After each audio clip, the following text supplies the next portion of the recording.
آپ کے علم ہے کہ آج ہم تعوذ کے موضوع پر بات کر رہے ہیں، اور وقفے سے پہلے ہم نے بات کی شیطان جو ہمارا کھلا دشمن ہے وہ کہاں کہاں سے حملے کرتا ہے اور کس قدر اس کی اسٹرینتھ ہے، اور وہ اکیلا نہیں، اس کی پوری پارٹی ہے، اور اس کی پارٹی کے لوگ جنات میں بھی ہیں اور اس کی پارٹی کے لوگ انسانوں میں سے بھی ہیں۔ آئیے اپنی بات کو آگے بڑھاتے ہیں، اور اگلا عنوان ہمارے پاس یہ ہے، سب ٹاپک ہمارے پاس یہ ہے کہ شیطان سیدھے راستے سے روکتا ہے، اور یہ بہت بڑا مسئلہ ہے میرے اور آپ کے ساتھ۔ کیوں؟ آپ اور میں نماز میں سورہ فاتحہ میں کیا دعا کرتے ہیں؟ اہدنا الصراط المستقیم۔ ہم تو سیدھے راستے کی ہدایت کرتے ہیں، اور شیطان کیا کرتا ہے؟ آئیے معلوم کرتے ہیں۔ شیطان سیدھے راستے سے روکتا ہے۔ سورۃ الاعراف آیت نمبر 16، شیطان کیا کہہ رہا ہے؟ پھر شیطان نے کہا کہ اے اللہ، جیسے تو نے مجھے گمراہ کر دیا، میں بھی تیرے سیدھے راستے پر ان بندوں کو گمراہ کرنے کے لیے بیٹھوں گا۔ کون سے راستے پر بیٹھے گا؟ سیدھے راستے پر۔ اس سے ایک اور بات سمجھ لیں، ہم نے ابتدا میں کیا سمجھا تھا؟ قرآن کی تلاوت کے شروع میں کیا پڑھنا ہے؟ اعوذ باللہ من الشیطان الرجیم، اور سورہ فاتحہ میں کون سی دعا کرتے ہیں؟ اہدنا الصراط المستقیم۔ اور ایک حدیث میں ہے، جامع ترمذی کی روایت میں، نبی صلی اللہ علیہ وسلم نے فرمایا یہ قرآن ہی سیدھا راستہ ہے۔ تو اس سیدھے راستے پر جب آنے کی کوشش کریں گے، اس کی تلاوت کی کوشش کریں گے، تو شیطان خوش ہوگا؟ ناراض ہوگا؟ ہاں، چیخے گا، چلائے گا اور ہمیں روکے گا۔ یہ سورہ اعراف کی آیت 16 یہی بتا رہی ہے کہ اللہ تیرے ان بندوں کے خلاف تیرے سیدھے راستے پر بیٹھوں گا۔ تو یہ ہے شیطان کا ایک اور وار، ایک اور حملہ، کہ وہ ہمیں قرآن حکیم سے اور سیدھے راستے سے روکنے کی کوشش کرتا ہے۔ چنانچہ ہم نے کیا کرنا ہے؟ اللہ کی پناہ میں آنے کی درخواست کرنی ہے اللہ کے حضور۔ بات کلیئر ہے؟ ایک اور مسئلہ، یہ شیطان کا حملہ کن پر کامیاب ہوتا ہے؟ بھائی فوجیں لڑتی ہے نا، کیا دونوں فوجیں جیت جاتی؟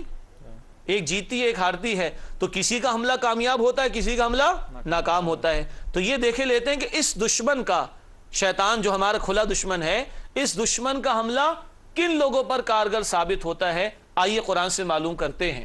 یہ سورہ الزخرف ہے، آیت نمبر 36۔ سورہ زخرف آیت نمبر 36، رب العالمین نے ارشاد فرمایا وَمَن يَعْشُ عَن ذِكْرِ الرَّحْمَنِ نُقَيِّضْ لَهُ شَيْطَانًا فَهُوَ لَهُ قَرِينٌ۔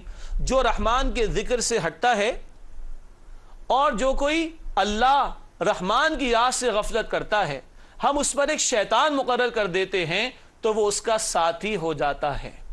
کس پر شیطان مقرر ہوتا ہے؟ جو رحمان کے ذکر سے ہٹے گا، جو اللہ کی یاد سے غفلت برتے گا، شیطان اس کا دشمن بن جائے گا اور اس کا دوست بن جائے گا۔ ایک گلاس ہے نا، آپ سب کے سامنے بھی رکھے ہوئے گلاسز، اگر ایک گلاس میں پانی پورا بھرا ہوا تو کچھ اور لکوڈ ڈال سکتے ہیں اس میں؟ نہیں۔ لیکن اگر وہ کچھ خالی یا بالکل خالی ہو جائے تو جو چاہے ڈال دیں۔ اس دل میں اگر اللہ کی یاد موجود ہو تو شیطان نہیں آئے گا انشاءاللہ، لیکن یہ دل اللہ کی یاد سے خالی ہوگا تو ویکیوم ہو گیا نا، اب جگہ پیدا ہو گئی، اب شیطان کو حملہ کرنے کا موقع ملے گا۔ اللہ تعالی ہم سب کو اپنے ذکر کی توفیق دے، اپنی یاد سے جڑے رہنے کی توفیق دے، تاکہ ہم شیطان سے بچ سکیں، ورنہ وہ ہمارا ساتھی بن گیا تو ہم برباد ہو جائیں گے۔ اب آخری نقطہ میں آپ کے سامنے رکھتا ہوں، پھر انشاءاللہ آپ کے اگر کچھ سوالات ہوں گے تو ان کو بھی لیں گے۔ اہم ترین مسئلہ، شیطان کے وار سے کیسے بچیں؟ دشمن ہے پتہ چل گیا، کیا اسٹرینتھ ہے معلوم ہو گیا، کون کون اس کی پارٹی میں پتہ چل گیا، کہاں کہاں سے حملے ہوتے ہیں پتہ چل گیا، کیا سب سے بڑا حملہ ہے سیدھے راستے سے روکتا ہے، کون ہے جو شیطان کے حملے کا شکار ہو جائے گا جو اللہ کی یاد سے ہٹتا ہے۔ تو اب ایک نیچرلی پریکٹیکلی سوال ہے کہ شیطان کے وار سے ہم کیسے بچیں۔ آئیے قرآن سے پوچھتے ہیں۔ اللہ رب العالمین فرماتے ہیں سورہ حامیم السجدہ آیت نمبر 36 میں ارشاد ہوتا ہے وَإِمَّا يَنزَغَنَّكَ مِنَ الشَّيْطَانِ نَزْغٌ فَاسْتَعِذْ بِاللَّهِ، اور جب شیطان کی طرف سے کوئی چوک لگ جائے تو اللہ کی پناہ میں آ جاؤ۔ شیطان کی طرف سے چوک لگ جائے، وسوسہ آ جائے، وسپرنگ ہو جائے تو کیا کرو؟ اللہ کی پناہ میں آ جاؤ۔ ناظرین کرام، ایک بہت ہی پیاری مثال سمجھ لیں، بہت خوبصورت مثال کسی نے دی۔ آپ اپنے گھر سے نکلے اور گھر کے باہر محلے میں بڑا سا کتا کھڑا ہوا نظر آیا، بل ڈاگ جسے کہتے ہیں، اس کی آنکھیں ریڈ ہو رہی ہیں، زبان لٹکی ہوئی ہے، ہانپ رہا ہے وہ آپ کو دیکھ کر، کیا خیال ہے؟ ہم مقابلہ کر سکتے ہیں اس کا؟ دیکھ کے ڈر لگ رہا ہے؟ بھاگ سکتے ہیں؟ جھپٹ لے گا، کیا کریں گے آخر؟ یک آپ کی ایک ایسے شخص پر نظر پڑتی جو اسے دیکھ رہا ہے اور ایسے دیکھ رہے کہ شاید یہ کتا اسی کا ہو، تو آپ کیا کریں گے؟ اس کو بولیں گے بھائی اس کو بلا جان چھوڑ میری، وہ سیٹی بجاتا ہے اور یہ کتا دم ہلاتا ہوا چلا جاتا ہے. یہ کتا اس کا تھا نا، اسے سیٹی بجائی اور وہ چلا گیا. ہمارا ایمان ہے کہ شیطان کو کس نے پیدا کیا ہے؟ اللہ نے. اور اتنا بڑا دشمن ہے، دائیں بائیں آگے پیچھے سے آ رہے، کیا ہم مقابلہ کر سکتے ہیں؟ نہیں کر سکتے. تو کیا کریں؟ اللہ کے سامنے جھک جائیں، اللہ کے سامنے جھک جائیں. اے اللہ میں اس کا مقابلہ نہیں کر سکتا. یہ تو آگے سے آئے گا، پیچھے سے آئے گا، دائیں سے آئے گا، بائیں سے آئے گا، وہاں سے دیکھے گا جہاں سے میں نہیں دیکھ سکتا. اور اللہ ہر جگہ سے دیکھ سکتا ہے. اللہ اکبر. اللہ خوب دیکھتا ہے. اللہ اکبر. ہم کمزور ہیں، اللہ کمزور نہیں. اللہ کے سامنے جھک جائیں. کلیئر ہے بات؟ ایک اور مقام پڑھتے ہیں، یہ اکثر ہمارے بیان نہیں ہوتا، آئیے اس کو بھی دیکھتے ہیں. سورۃ المؤمنون آیت نمبر 97 اور 98. سورۃ المؤمنون آیات 97 98. رب العالمین نے ہمیں دعائیں سکھائیں. ربی اعوذ بک من ہمزات الشیاطین وَأَعُوذُ بِكَ رَبِّ أَن يَحْضُرُونَ. اور دعا کرو کہ اے میرے رب میں تیری پناہ میں آنا چاہتا ہوں شیاطین کے وسوسوں سے، اور تیری پناہ میں آنا چاہتا ہوں کہ وہ میرے قریب آئیں. یہ دعا بھی اللہ تعالیٰ نے ہمیں سکھا دی. اب ان دعاؤں کا اہتمام ہوگا تو انشاءاللہ شیاطین کے حملوں سے بچنا آسان ہو سکے گا. ناظرین کرام بہت باتیں ہو گئی الحمدللہ تعوذ کے حوالے سے. تعوذ کے ضمن میں بہت کچھ ہم نے سمجھا، لیکن ممکن ہے اور یقیناً ایسا ہوگا کہ بہت سارے سوالات آپ کے ذہنوں میں بھی ہوں گے انشاءاللہ. آئیے دیکھتے ہیں ہمارے ان ساتھیوں کے ذہنوں میں ان میں سے کتنے سوالات پہنچے ہیں اور کیا ان کے جوابات ہیں. جی آپ لوگ سوالات کے لیے تیار ہیں؟ سب سے پہلا کون سوال کریں؟ جی فہد بھائی بسم اللہ. میرا سوال یہ ہے کہ آج کی نشست میں ہم نے آیت قرآنی کی روشنی میں شیطان کے وار سے حفاظت کی تدابیر کو سمجھا. اسی سلسلے میں احادیث نبوی صلی اللہ علیہ وسلم سے ہمیں کیا رہنمائی ملتی ہے؟ ماشاءاللہ بہت پیارا سوال ہے، کیونکہ قرآن حکیم اور احادیث تو ساتھ ساتھ چلیں گے نا. قرآن سے بھی رہنمائی لیں گے، احادیث سے تفصیلات لیں گے انشاءاللہ. سوال یہ آیا کہ دو دعائیں تو ہمارے سامنے آ گئیں قرآن حکیم کی روشنی میں، نبی علیہ السلام نے اور ہمیں کیا بتایا ہے. پہلی بات، جب ہم بیت الخلاء جاتے ہیں، واش روم جاتے ہیں، ہم سب کو یاد ہے نا ہمیں نبی علیہ السلام نے دعائیں سکھائی ہیں. اللہم انی اعوذ بک من الخبث والخبائث. مسنون دعاؤں کی کتابوں میں دعا لکھی بھی ہوتی ہے، ترجمہ بھی پڑھنا چاہیے. اے اللہ میں تیری پناہ میں آنا چاہتا ہوں ناپاک مردوں سے جو کہ جنات میں سے ہوں، اور ناپاک عورتوں سے جو جنات میں سے ہوں، جو نظر نہیں آتے. کیونکہ جب آدمی بے لباس ہوتا ہے نا، اس موقع پر ان شیاطین کے حملوں کا امکان زیادہ ہوتا ہے. تو نمبر ایک، بیت الخلاء میں جانے سے پہلے بھی دعا سکھائی، اور یقیناً آنے کے بعد کی دعائیں بھی نبی علیہ السلام نے سکھائیں. نمبر دو، جب ہم لباس تبدیل کرتے ہیں تو جب کپڑے اتارتے ہیں اس وقت پڑھنا چاہیے بسم اللہ. دیٹس اٹ، بسم اللہ. یہ پڑھیں گے تو ہمارے اور شیاطین کے درمیان اللہ ایک پردہ حائل کر دے گا. اچھا آپ تو ہمارے نوجوان ساتھی ہیں، لیکن ہمیں بہت سارے حضرات و خواتین دیکھ رہے ہیں الحمدللہ جو شادی شدہ ہیں. تو شادی شدہ حضرات کو بھی نبی اکرم صلی اللہ علیہ وسلم نے بتایا ہے جب زوجین کا تعلق قائم ہو، میاں بیوی کا تعلق قائم ہو، اس وقت کی دعائیں بھی سکھائی گئی ہیں. ہم فرنیچر کے جہیز کی تیاری تو خوب کرتے ہیں، یہ چیزیں بھی معلوم کرنی چاہیے. اللہم جنبنا الشیطان وجنب الشیطان ما رزقتنا. اے اللہ ہم دونوں کو زوجین دعا کریں، ہم دونوں کو شیطان کے حملوں سے بچا، اور جو رزق یعنی اولاد اے اللہ تو ہمیں عطا فرما، اس کو بھی شیطان کے حملوں سے بچا. آئندہ کبھی اولاد جو پیدا ہوگی اس کے لیے بچاؤ کی تدبیر آج سے ہو رہی ہے.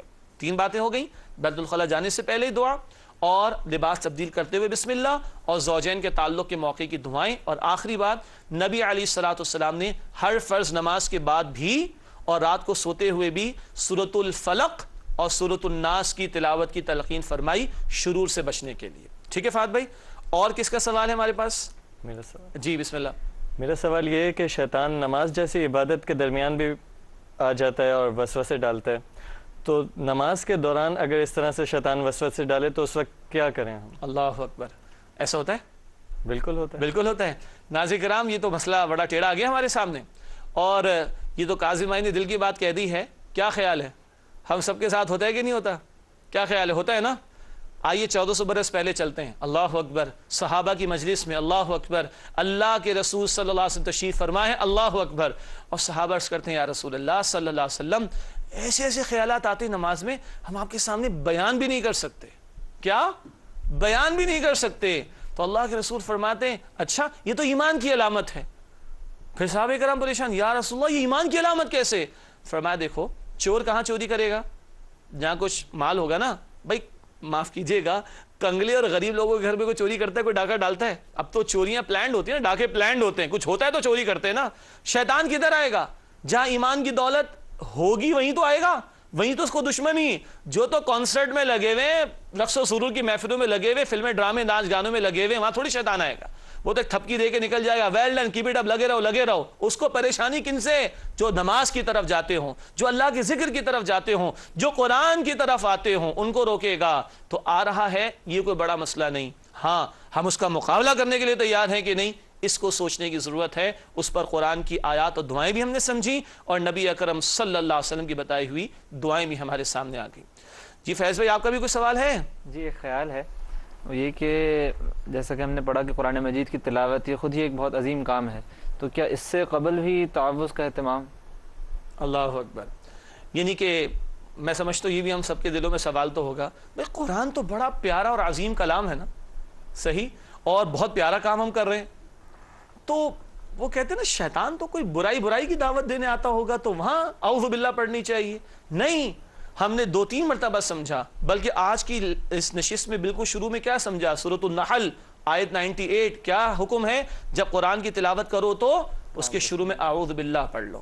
پھر ہم نے سورہ آراف کی آیت نمبر 16-17 کو جب سمجھا تو اس میں بھی بات ہمارے سامنے آئی کہ وہ کون سے راستے پر ملے گا؟ وہ سیدھے راستے پر بیٹھا ہوا ملے گا، وہ ہمیں روکنے کی کوشش کرے گا. تو ہم اتنے پاکیزہ کام میں لگیں گے، ہدایت کی طرف بڑھیں گے اللہ کے اس کلام کے ذریعے سے، تو شیطان خوش ہوگا؟ قطعاً خوش نہیں ہوگا.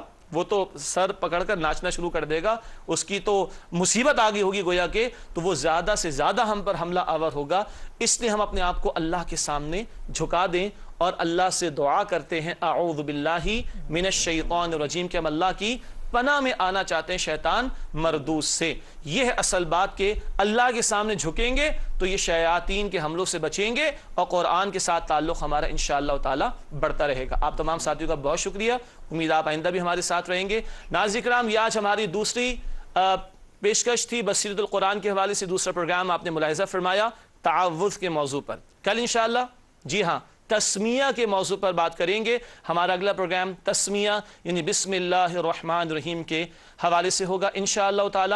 امید ہے آپ ہمارے اس پروگرام کو پسند بھی کریں گے. اللہ سے دعا ہے کہ اللہ تعالیٰ اپنے کلام کی عظمت ہمارے دلوں میں بٹھا دے اور ہمیں اس کو مزید سیکھنے سکھانے کی توفیق عطا فرمائے.